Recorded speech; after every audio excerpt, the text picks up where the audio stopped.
Hi, boys and girls. I hope you're having a very nice weekend. We certainly have. We're exhausted. We hiked the one of the 46 peaks. So yesterday, the kids and I and some friends hiked Lower Wolf Jaw.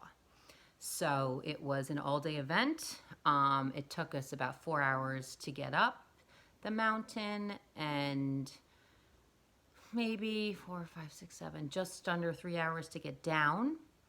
Um, Both were very challenging. Um, you would think that going down would be a lot easier, but it's actually challenging on your knees if you're older like me. And it could be muddy and you can slip, which I did, and fall, which I did. I was the only one to fall, and I just have a really bad bruise and twisted my knee, but my knee is fine. So it's my second high peak. I don't think I'll do all 46, but I'll do some of them. But doing all 46 would be a really fun thing to do, to have like to set a goal to be a 46er. Both of my kids had a great time. William is interested in doing all 45 that he has left. Ella is set with just doing one. She did not enjoy it as much as William did. So I'm going to read to you chapters 10 through 13 of Skylark.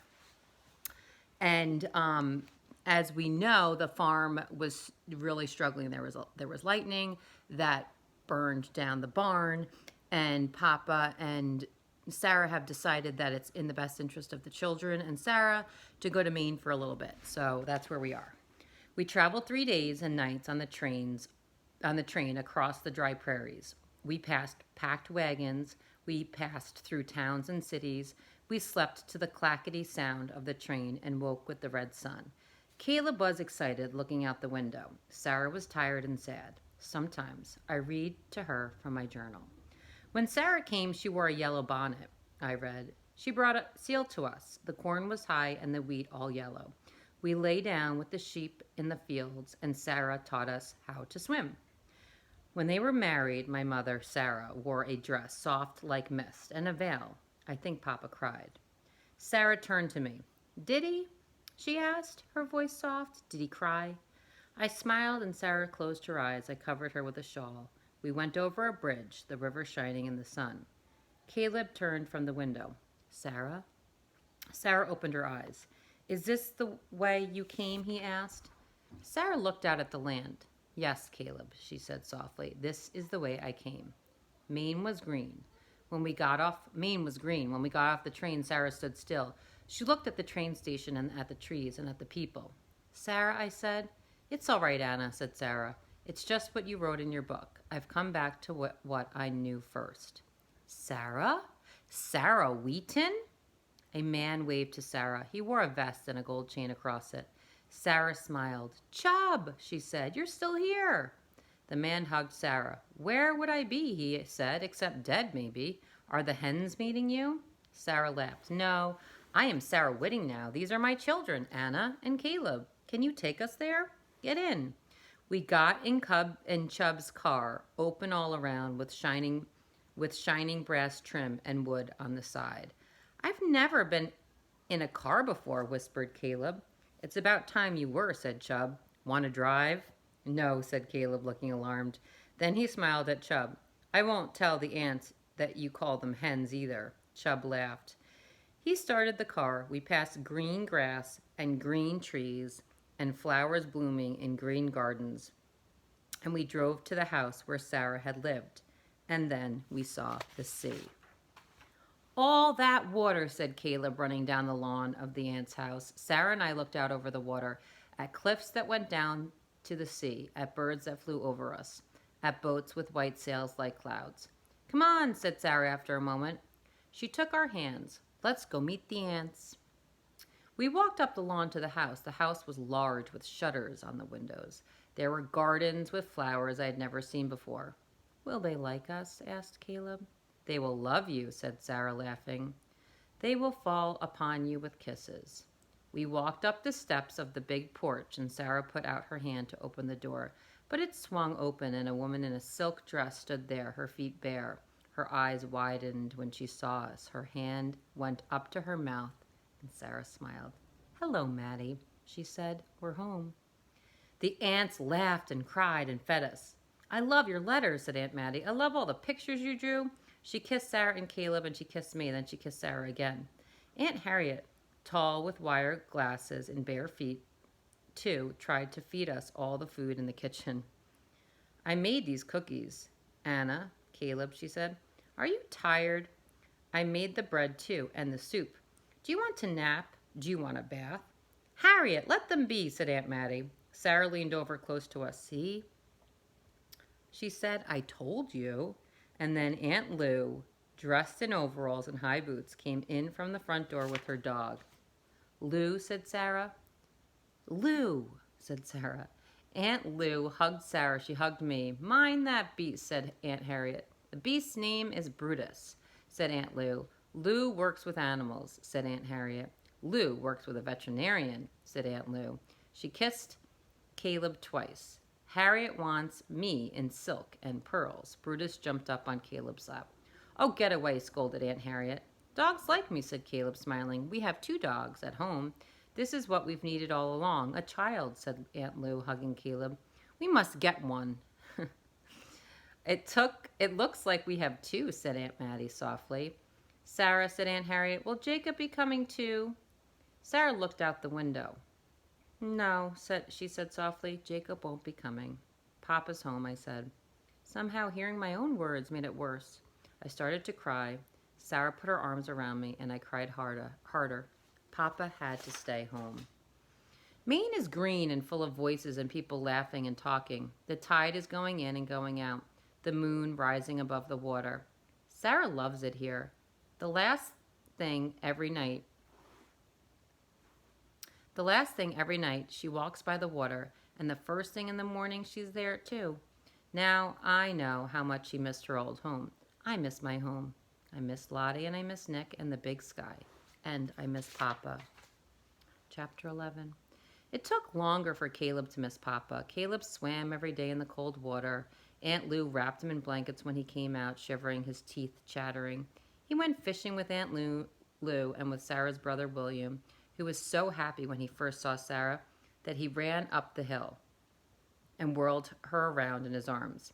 It made me think of Papa and Sarah turning around and around in the prairie wind at night. William's wife, Meg, hugged Sarah too. "It's been so long," she said. "Almost 2 years since we've seen you." 2 years?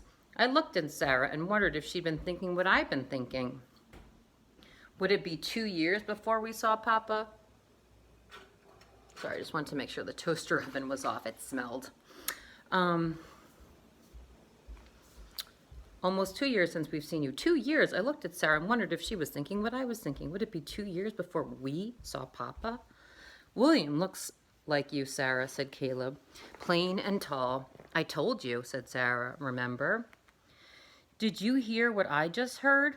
said Aunt Harriet as we picnicked on a blanket in the grass by the sea. "Seal is going to have kittens." "The father is orange," called Caleb, making the aunts laugh. "Seal!" exclaimed William. "I remember that Seal. He was independent like Sarah."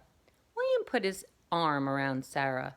The sun came out from a cloud, but it wasn't hot like home. It was cool and green and beautiful. But it didn't make me happy. I thought about Papa at home by himself, building a barn in the hot sun. "Where was your dune, Sarah?" asked Caleb. "Down there," said Sarah, pointing to an inlet. "I remember when Papa made us a dune," said Caleb softly. He looked up at Sarah. "A dune made of hay. Do you remember?" "Yes," said Sarah, "I remember." Sarah looked over at me as the aunts talked and laughed. She reached out to touch my arm. "It's all right, Anna," she said softly. "It's all right," but it wasn't. The next week, letters came from Papa. Sarah, Caleb, William, and I rowed out in the bay in William's rowboat, and Caleb read his letter.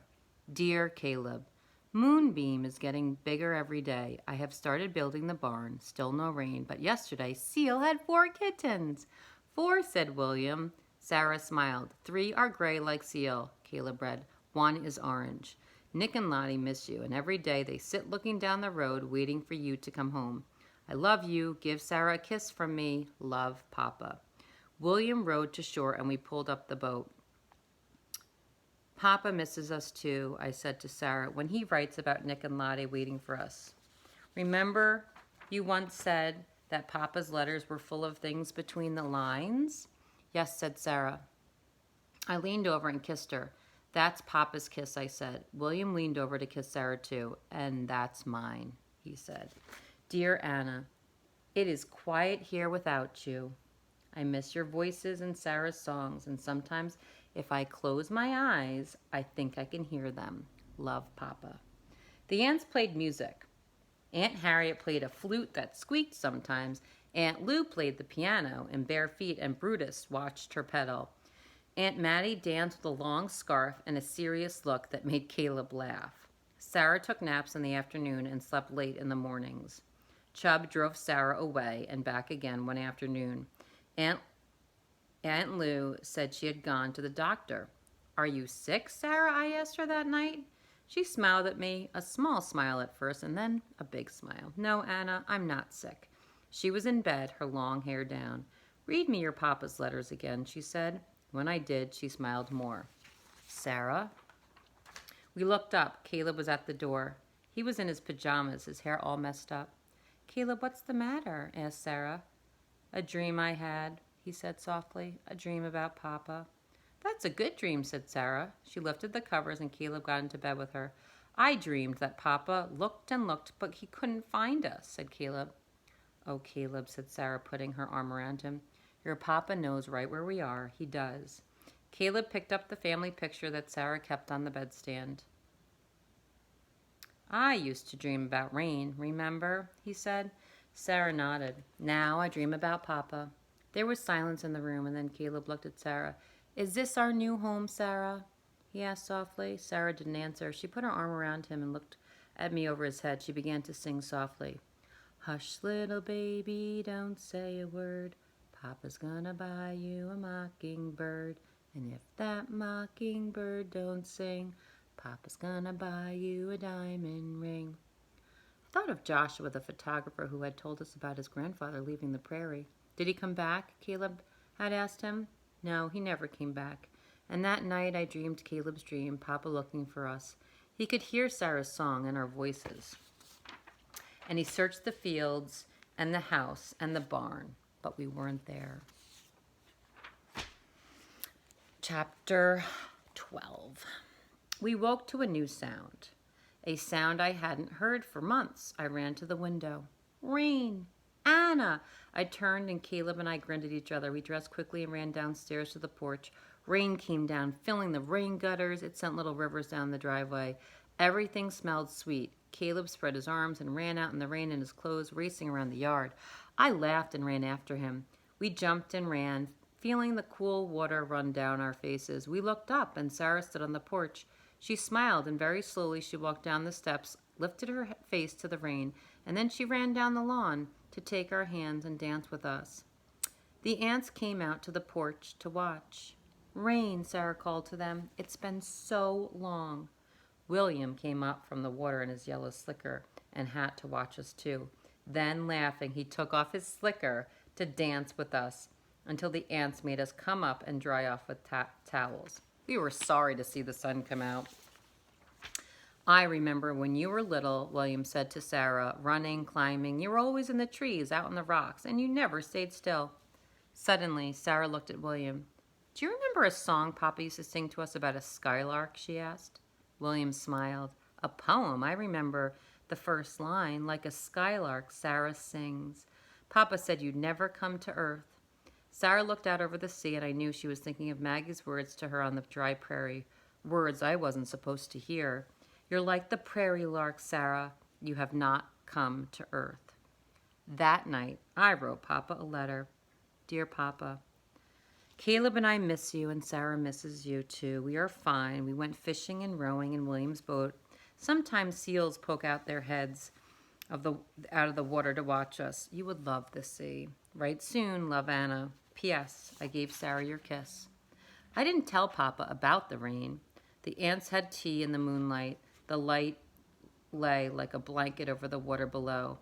Have you ever been married? Aunt Harriet asked Caleb. Caleb, that's a private question, I said. But Harriet smiled. She took Caleb on her lap. Private, maybe, she said, but like everything else, it's history. No, I was never married, almost, but not quite. I never met a dashing man like your father. What's dashing? Asked Caleb. That's what I'm doing, said Aunt Lou, coming down the path. She was dressed in a bathrobe. I'm dashing into the water. Do you want to come? I'm going skinny dipping. Do you mean you're going to swim all naked? Asked Caleb. Caleb followed Aunt Lou down the path, and then his voice came up the hill. Anna, come here. In the moonlight, she looks like a big fish. Aunt Harriet and Aunt Mattie laughed. Aunt Mattie so hard she spilled her tea. Then it was quiet again. Everyone goes skinny dipping, said Sarah. Her voice was soft with memory. I thought about the pond at home when the moon came up so big and close it seemed like you could touch it. Far off, a loon cried on the water. The bell buoy made a lonely, sad sound. That night, under the same moon that Papa saw, we could see fireworks from far away. Splashes of color in the sky, red and silver and green. They're like the dandelions that bloom in the fields at home in the summer, I told Sarah. Sarah reached over and took my hand. Do you think the drought's over yet? Asked Caleb, leaning against Sarah. No, said Sarah. It's not over, Caleb. It may be a long time. Her voice was low, her eyes dark and sad. She looked at me. A long time. I didn't like those words. A long time. So now we're on chapter 13. And so this week you'll be reading, tomorrow you have to read chapters 10 through 13. And then I will, since we're not doing our iReady diagnostic and for reading or for math, you have some extra time on your hands. So you're welcome to do, like I said in the past, you're welcome to do some of the iReady lessons. I will be seeing all of you on Wednesday at our class meeting at 10 o'clock. I hope you guys enjoy the rest of your Sunday. And if at any point you want to talk to me on Monday or Tuesday, you can have your parents email me and we'll set up a time and we can have a FaceTime chat.